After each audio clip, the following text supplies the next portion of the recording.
Right, hey everybody, great to be with you again this week, and we're carrying on looking at the stories Jesus told and giving a couple of little helpful hints for the group guide. I hope in me sending you these little videos, you're also remembering that small group, this is just to facilitate the discussion. We really trust you're building community, connecting outside of the Wednesday meeting, but for now we're going to focus on the Wednesday evening meeting and specifically that discussion time that hopefully is going to be life-changing, and this week we're trusting that's no different. So we're looking this week at another parable, Luke chapter 15, the parable of the lost sheep. I know in the sermon we looked at all three, but for this week we want to just focus on one and dig really deep into it and trust that the text, again, hopefully like last week, goes deep into you as a small group and begins to not just have you read it, but it reading you. So a couple of the goals that we're hoping for this week.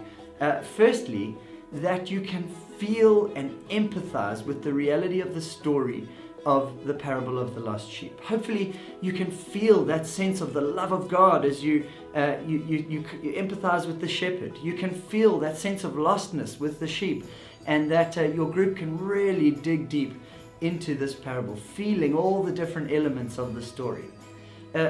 As well, we're hoping that you feel the love of God.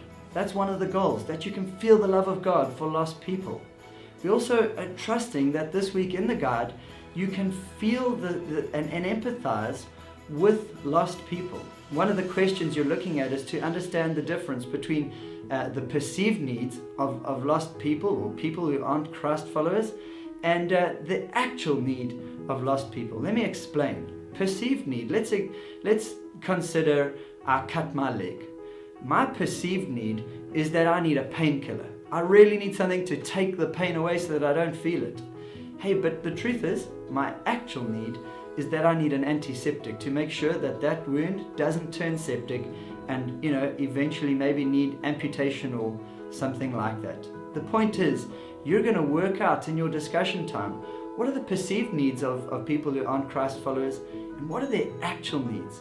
Try to use the parable to speak into those two differences so that you can begin to help people in your kind of evangelism to help them understand what's their actual need versus what's their perceived need.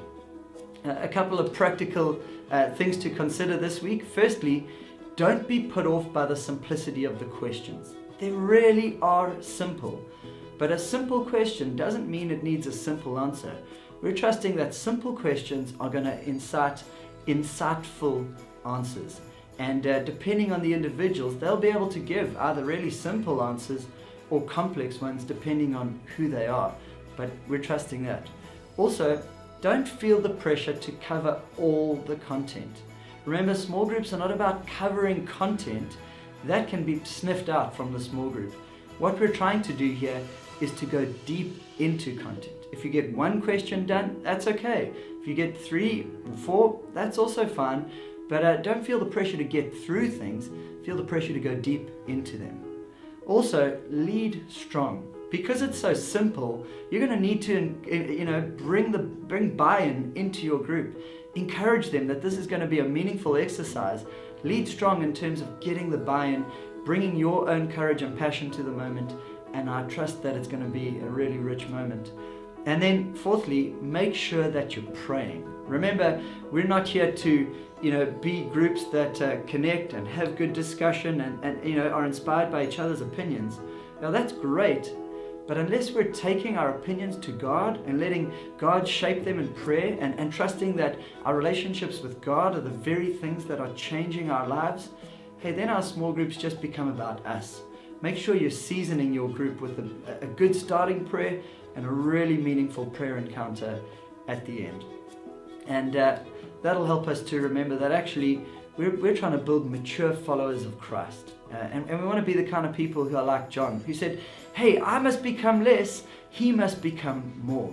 And so as a small group leader, the pressure's on Jesus to make mature followers of Christ, and the pressure's on you to point people to Jesus. If you can do that this week in this parable, pointing them to Jesus, the true great shepherd, you've done an outstanding job.